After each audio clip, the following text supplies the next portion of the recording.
बिस्मिल्लाहिर्रहमानिर्रहीम। अस्सलाम वालेकुम वरहमतुल्लाहि वबरकातुहू। इमोशनल मैच्योरिटी के क्या साइंस होते हैं? इमोशनल मैच्योर कौन लोग होते हैं? वो लोग जिनसे बात करना आसान हो, वो लोग जिनसे अगर किसी किस्म का कोई कॉन्फ्लिक्ट हो जाए, यानी कि किसी बात पे आप उनसे एतराज़ करना चाहो या इख्तिलाफ़ हो आपको, तो आपको उनसे बात करते हुए डर ना लगे।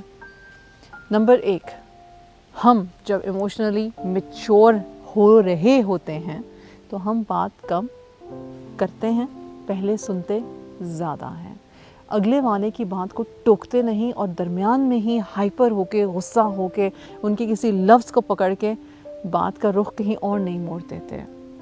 हम बात सुनने के बाद थोड़ा सा वेट भी कर लेते हैं और कहते हैं मुझे तुम्हारी बात हज़म करने में या समझने में या बग़ैर किसी बायस के उसका जवाब देने में टाइम चाहिए। हम टाइम मांगते हैं।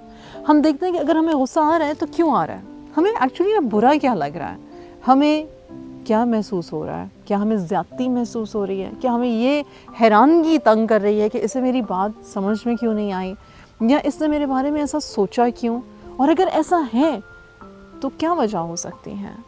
हम इंटरैक्शंस में इस बात पे गौर करते हैं कि हमारे से किसी की दिल आज़ारी ना हो जाए, जानबूझ के जज्बाती होके गुस्से से रद्द नहीं करते।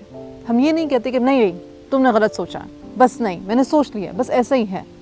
हम ऐसा नहीं करते। हम कहते हैं ठीक है, तुम्हारा नज़रिया, तुम्हारी राय है, ये है जैसे कि वही हकीकत कि तुम मुझसे बात कर रही हो और कर रहे हो, ठीक, लेकिन ज़रूरी नहीं कि मैं इससे इत्तेफाक करूं। इसका मतलब ये नहीं कि मैं आपका एहतराम नहीं कर रहा या कर रही, आपकी बात से इत्तेफाक नहीं है, आपके एहतराम में कोई कमी नहीं है।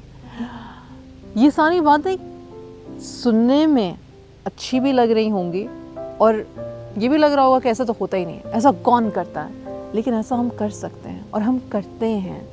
जो लोग अपने ऊपर काम करते हैं, जो लोग अपने आप को इमोशनली इमेच्योरिटी से मैच्योरिटी की तरफ लेके जाते हैं, दर हकीकत ये उन लोगों की कॉन्वर्सेशंस के जुमले हैं। वो ये लोग बातें कर सकते हैं और इन बातों ही की वजह से कॉन्फ्लिक्ट्स यानी कि आपसी इख्तिलाफ़ात जो हैं उनको रिज़ॉल्व करना, हल करना आसान होता चला जाता है। ये नहीं कि कभी इख्तिलाफ़ ही नहीं होगा, ऐसा तो कभी भी नहीं हो सकता कि आपका किसी से कभी कोई इख्तिलाफ़ ही ना हो, आपकी राय किसी की राय के साथ कभी मिसमैच ही ना हो। That is not human. Humanness ये है, हमारी जो एक इंसान की जो फितरत है वो ये है कि इख्तिलाफ़ के बावजूद, जैसे सहाबा कराम थे, एक दूसरे के साथ इज़्ज़त के साथ, डिग्निटी के साथ हम साथ चलें भी और साथ रहें भी और किसी के लिए मुश्किल या तकलीफ़ का बायस ना बने। जज़ाकल्लाहु खैर। अस्सलामु अलैकुम वरहमतुल्लाहि वबरकातुहू। इरम बिन सफ़िया के चैनल पे एजुकेशनल वीडियोज़ और कॉन्सेप्ट्स को सीखते रहने के लिए मेरे चैनल को सब्सक्राइब करें। शुक्रिया।